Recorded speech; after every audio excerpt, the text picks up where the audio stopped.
here we are down beside the Barron River. I thought I'd pull up, just make a quick video about the 5 things I do and I think you should do before you jump on your bike and you go for a ride. So let's just get straight into it, shall we?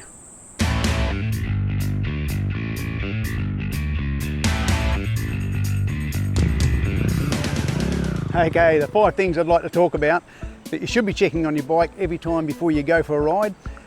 Your wheels, check your tyres, your spokes, your rims, everything else. I'm going to go through all this. We'll do the lubes and we'll do the brakes, we'll check the chain, and then we'll run through, last but not least, we'll go through and check all the lights. So I'll show you what I do every time before I go for a ride. Tyres, always make sure you've got enough tread on your tyres. Make sure they're pumped up. Grab your tyre gauge, chuck it on your valve down there, check your tyre pressures, quite important.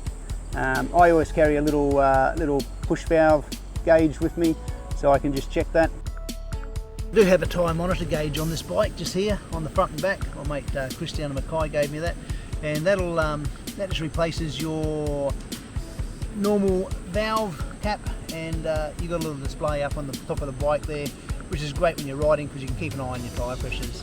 But I still go through a little gauge and just check them every now and again just to make sure they are what that says. And it's about a year old now and it's being spot on. It's never been wrong. So I do trust it, and I have used it. I have had a flat tyre, and which was great because the bike just felt a bit funny, and I looked down the front and I was down to about 8 psi, so which was great. I sort of just pulled up the side of the road, didn't wreck the tyre, just put a patch on it, pumped her up, went again. So highly recommend one of these, or most new modern bikes have got them built in, factory standard anyway. But if you haven't got a new modern bike, you've got an old clunker like this one, then that's the next best thing.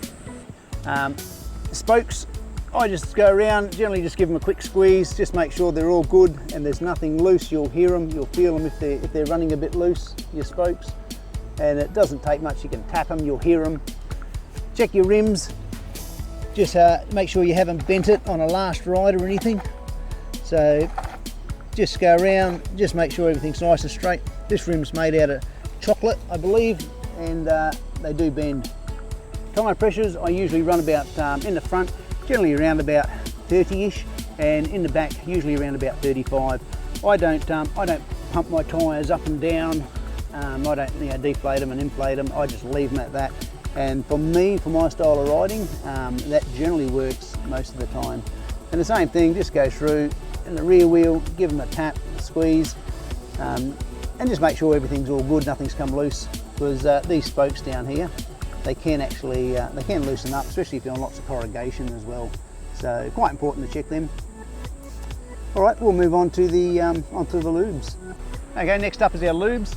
Most bikes have 3 to 4 places of reservoirs of lube you need to keep an eye on and just make sure they're topped up and everything's all good and they're not leaking.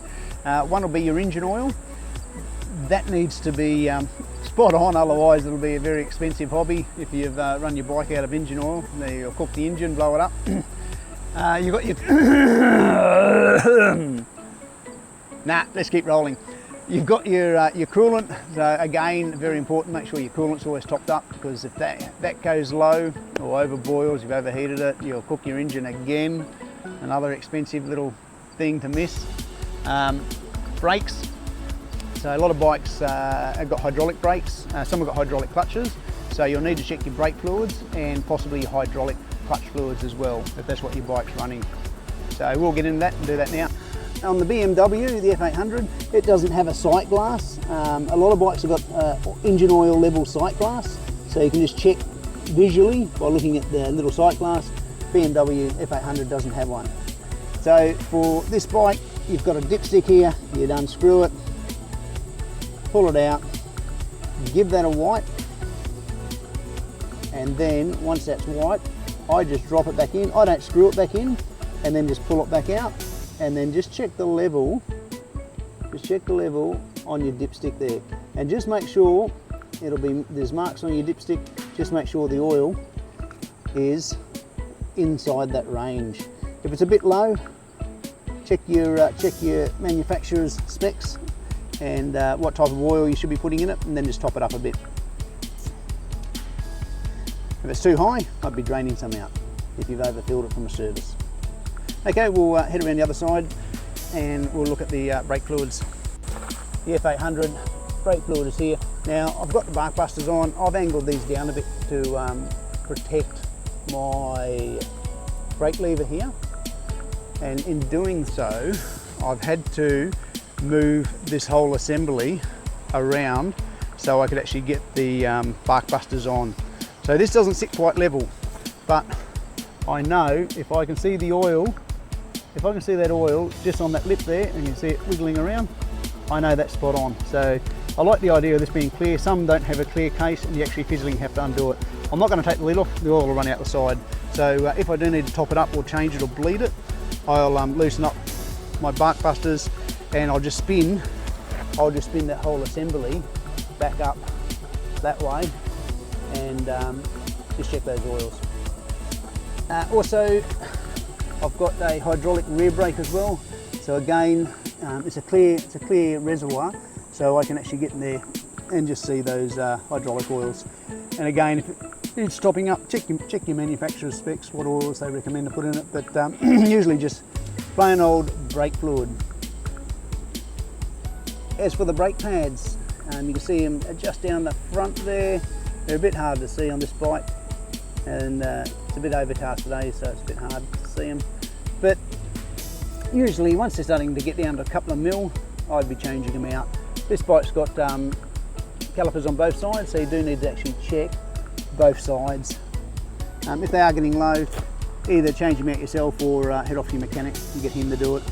Around the back here, before I go for a ride, I just have a look and I just make sure that the pads in here have got enough thickness on them. Again, if they're getting down to a couple of mils, I would be looking at changing them out. With your brakes, as you're just about to take off on your bike and go for a ride, just go for just roll out wherever you park up and just give your brakes a good squeeze and just make sure they are working. You know, you haven't cracked any brake lines or anything in your last ride. So that's just one of the other things I like to check before I jump on and go for a ride. Last but not least, things you want to be checking on your chain is the tension. For the BMW, it is usually anywhere between 35 and 45 mil. That's the play from the bottom of the chain to the top of the chain if you lift it up and down. Just make sure your chain's and specs there. Just look in your manufacturer's book, that'll tell you that. Have a look at your sprockets. Make sure the teeth are nice and straight. Just spin your wheel around, make sure there's none snapped off. And most importantly, just check to make sure everything's clean. As soon as you start getting dirt and mud in there, it starts chewing things away when it's spinning around. And make sure it's all lubed up. So give it a clean, throw a bit of lube on it if you need to, and you're good to go. Chain's pretty simple. We'll now check the lights. I'll just go through, make sure all the lights are working, all the blinkers and the brake lights. I usually start the bike up when I do this because some of the lights on this bike don't work unless the bike's actually running. So that's low beam, so I'll just come out and have a look. I've got my Baja designs, they're running at 5%, so they're running as daylight running lights. And just check, daylight running light, low beam's working, that's all good. While I'm at the front here, I'll just flick it over to high beam. And again, high beam's working, they're working. And then lucky last, I'll just check my, I've got some Baja laser S1s down here. So I'll just flick that, I'll just flick them on as well, just to make sure that they're working as well. So just a double check, and don't stare at those laser lights, you'll never see again. So that's all good there, I'm happy with that. So I can turn them off and turn those off. Indicators, yep, that one's working. Have a look around the back. Yep, back one's working. Front, that's good, and I can see the back one from here. So that's not a problem. As for your brakes, usually I do this at home. So I've got the fence behind the bike and I can actually squeeze it and look on the wall and see if my brake lights are working. If that's not what you have, just put something there or back up to something. I can actually see the light very faintly just showing up on the trees behind me. So the handbrake's working. The other one I'll check is the brakes. So yep, and I can see the brake light working there. They're basically the 5 things I'll check on the bike before I start up and head off for a ride. So just a quick recap. Tyres, just have a look at them, check your tyre pressures, check your spokes, check the rims, make sure they're all good. Check all your lubes on your bike, your clutch, your brakes, your engine oil, your coolant as well. Check all those, make sure everything's at the right levels and it's all good to go and you don't see any obvious oil leaks. Then run around, just have a look at your brakes, so check your brakes. Probably best to do that while you're checking your wheels and your spokes, but just have a look at your brake pads, make sure they're all good. Give them a bit of a squeeze as you're riding off just before you head off down the road. Just make sure they are actually working and nothing's gone funny or silly with them. And your chain, just check your chain as well, make sure that's all good. Not too sloppy, not too loose. If that comes off, that can be dangerous, can throw you off the bike, but usually it's more of a pain in the arse, headache, nightmare, give you the shits when your chain's all bound up and it's jammed in your bloody rear swing arm and your wheel, and don't go there. Make sure your chain's adjusted right and lubed up properly too. And also just check your lights. Make sure you, like you said, no one likes to be rear, well, some people, anyway, won't go there. No one likes to be rear-ended, especially when you're on your motorbike. So just make sure that all your lights are working, your blinkers are working, your headlights are working, everyone knows where you're going, when you're stopping, etc, etc, etc. All right, hope you enjoyed that. If you did, please just click the subscribe button down the bottom. You know, the more people I've got subscribing to this channel, the more I can build it up and the more videos I can make. So I'd really appreciate it. All right, thank you. See you in the next one.